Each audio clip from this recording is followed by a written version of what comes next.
NT Ramarao గారు చెప్పింది అంటే దాని అర్థం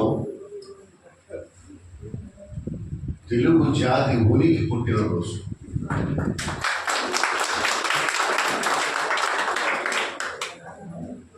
నాకు తెలిసినంత వరకు ఆయన లాంటి వ్యక్తి అంతకు ముందు కానీ ఆ తర్వాత కానీ పుట్టడం జరగలేదు.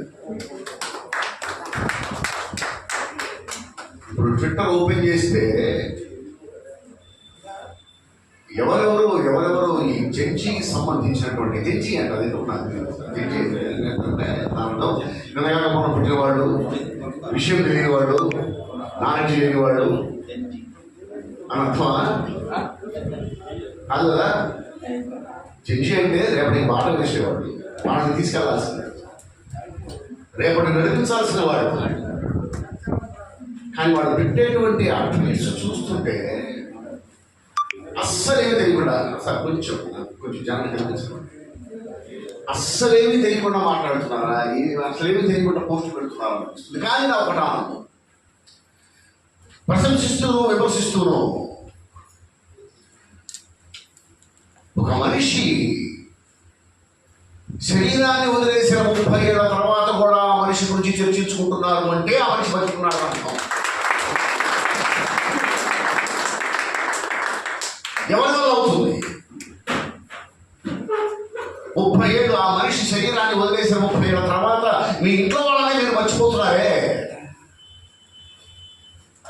శరీరాన్ని వదిలేసిన 30 ఏళ్ల తర్వాత మీ ఇంట్లో వాళ్ళని కూడా మీరు మర్చిపోతున్నారు.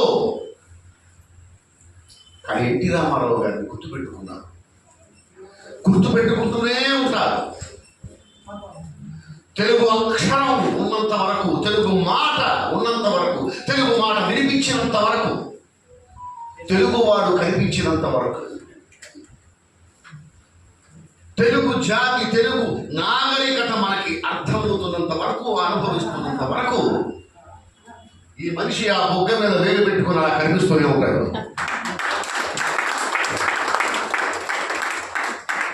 తలపాగా చుట్టి నవ్వుతూ ఆకాశం వైపు చూస్తూ కనిపిస్తూ ఉంటాడు.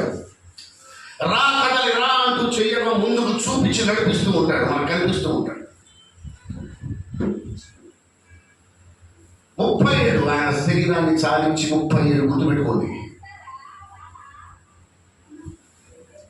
ఇప్పుడు నేను చెప్తాను, ప్రతి మనిషి పుట్టడానికి ఒక అర్థం ఉంటుంది, ఒక కారణం ఉంటుంది. అసలు అర్థం లేకుండా, కారణం లేకుండా